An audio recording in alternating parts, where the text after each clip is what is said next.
Hello friends, welcome to Study Point. और आज के इस वीडियो में हम एक नए चैप्टर को स्टार्ट कर रहे हैं, the rise of nationalism in Europe. ठीक है, और स्टार्टिंग से इसको हम पढ़ेंगे। तो शुरुआत में जो है, इसकी जो शुरुआत करी गई है वो एक इमेज से करी गई है। ठीक है, ये इमेज आप देख लीजिए। और इस इमेज को जो बनाया था, जिसने प्रिंट किया था, उसका नाम था फ्रेडरिक सोरियो। ठीक है, इसको बनाने वाला था फ्रेडरिक सोरियो, जो कि एक फ्रेंच पेंटर था। एक मिनट। ठीक है, इस इमेज को बनाने वाला था फ्रेडरिक सोरियो।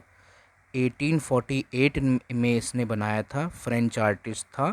और इसने करीब 4 प्रिंट्स इसके बनाए थे। ठीक है, और इस प्रिंट में जो ये इमेज इसने बनाई है, उसमें इसने अपने ड्रीम को बताया था, एक ऐसे ड्रीम के बारे में, और एक ऐसा वर्ल्ड हो जो कि किस पर बेस हो, डेमोक्रेटिक एंड सोशल रिपब्लिक्स। ठीक है, उस समय जब ये इमेज बनाई गई थी, तो हम जानते हैं कि जब हम इस चैप्टर को पढ़ते हैं तो हमें पता है कि बहुत सारे यूरोप में, और मतलब क्या था, पूरी तरह से वो नेशन स्टेट नहीं बने हुए थे। ठीक है, अलग अलग पार्ट में डिवाइडेड थे। पूरा यूरोप जो था, एक एक नेशन स्टेट में नहीं था। उसी चीज़ को इन्होंने क्या है, इमेजिन किया था, एक वर्ल्ड को जो कि एक डेमोक्रेटिक है और सोशल रिपब्लिक है। अधिकतर जगह पर मोनार्की सिस्टम ही वहाँ पर थी पूरे यूरोप में। ठीक है, तो पहले प्रिंट में क्या है, इन्होंने जो बताया है, यूरोप और अमेरिका के लोगों को दिखाया है इन्होंने, जिसमें मेन और वुमेन हैं, हर एज की सोशल क्लासेस हैं। वो सभी एक लॉन्ग मार्च में, मतलब एक यहाँ पर अगर आप देखें इस इमेज में, इमेज को दिखाया जा रहा है एक, जैसे देखिए ट्रेन की तरह लोग क्या है, मार्च कर रहे हैं, एक के पीछे एक लोग आ रहे हैं। ठीक है, ये पूरे यूरोप को और अमेरिका के लोगों को दिखाया गया है इस इमेज में। ठीक है, और ऑफरिंग, और ये जा कहाँ रहे हैं, किसके पास जा रहे हैं, offering homage to the Statue of Liberty, Statue of Liberty के पास जा रहे हैं। और एक तरह से वहाँ पर जाते हैं और वहाँ पे झुकते हैं। ठीक है, होमेज मतलब दे रहे हैं वहाँ पे, जब वहाँ से ये गुज़र रहे हैं।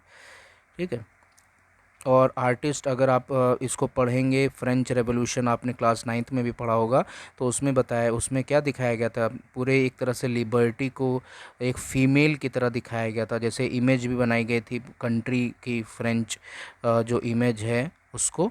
ठीक है, तो एक यहाँ पे जो है फीमेल फिगर की तरह दिखाया गया, स्टैचू ऑफ लिबर्टी अगर आप देखोगे, उसके एक हाथ में क्या है, टॉर्च ऑफ इनलाइटनमेंट है, एक हाथ में, दूसरे हाथ में charters charter of right of man है।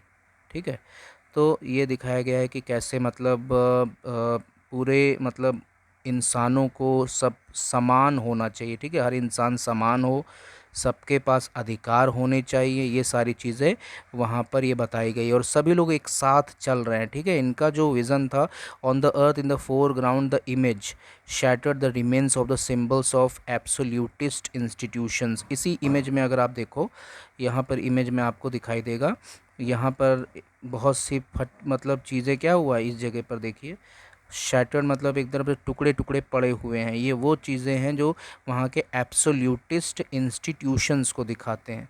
एब्सोल्यूटिस्ट इंस्टीट्यूशन का मतलब वो गवर्नमेंट, ये देखिए यहाँ पे मतलब भी लिखा हुआ है इसका। एब्सोल्यूटिस्ट का मतलब होता है कि ऐसी गवर्नमेंट या ऐसा रूल जिसके ऊपर कोई भी नियंत्रण ना हो, जो वो पावर को एक्सरसाइज करता है उस पर किसी का नियंत्रण नहीं है। ठीक है, वो इस टाइप की गवर्नमेंट क्या होती है, अधिकतर मोनार्किकल फॉर्म ऑफ गवर्नमेंट होती थी। जो सेंट्रलाइज्ड है, सेंट्रलाइज मतलब एक जगह पे रूल कर रही है, कहीं उसका पावर नहीं शेयर है, मिलिट्राइज्ड है, एंड रिप्रेसिव है। रिप्रेसिव मतलब बहुत ज़्यादा, कोई भी अगर उसके विरोध में जाएगा तो वो पावर अपने फोर्स का इस्तेमाल करते थे। ठीक है, तो यहाँ पर हम देख रहे हैं जो चिथड़े पड़े हुए हैं, ये सब उस इंस्टीट्यूशंस के चिथड़े पड़े हुए हैं। ठीक है,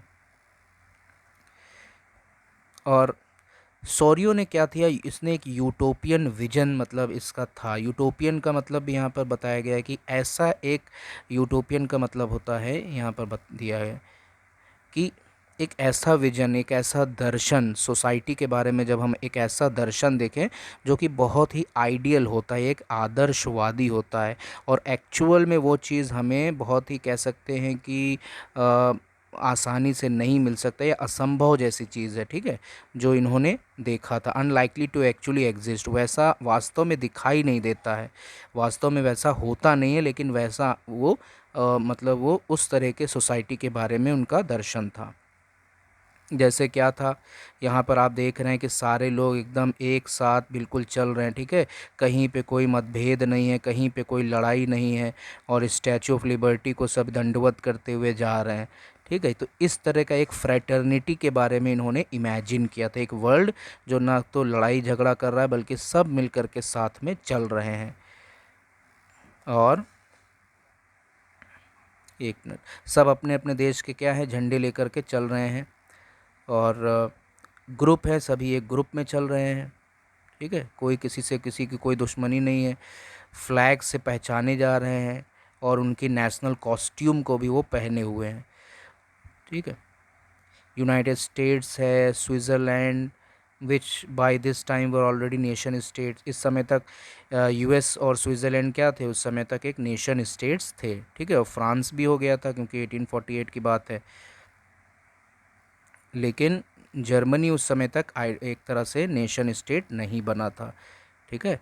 तो यहाँ पर यही चीज़ें बताई गई हैं कि उन्होंने क्या मतलब कैसा उनका विज़न था, यूटोपियन विज़न था, और सारे लोग फ्लैग लेके चल रहे हैं, ठीक है, अपने अपने देश का, और जैसे यहाँ पे Germany black and red and gold flag, ठीक है।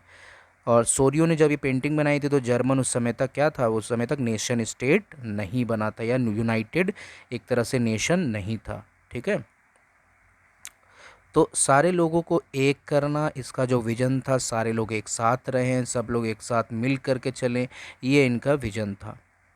तो इस वीडियो में हम इतना ही देख रहे हैं, पूरे यूरोप के बारे में इन्होंने बताया है वीडियो में, हर एक मतलब यहाँ पर ऑस्ट्रिया भी है, ठीक है, ये पूरे यूरोप का जो कंट्रीज़ हैं, Kingdom of Two Sicilies, Lombardy, Poland, England, Ireland, ये सारे कंट्रीज़ हैं, ठीक है। फ्रेटर्निटी मतलब ये सारे सब, फ्रेटर्निटी मतलब सब जो एक साथ या जो ग्रुप होता है, हिंदी में इसको जैसे भाईचारा बोलते हैं, तो इस चैप्टर में हमने इनके बारे में पढ़ा है। So thank you so much for watching. अगर आपको वीडियो अच्छा लगा है, आप चैनल को सब्सक्राइब करें, शेयर करें और लाइक करें। Thank you.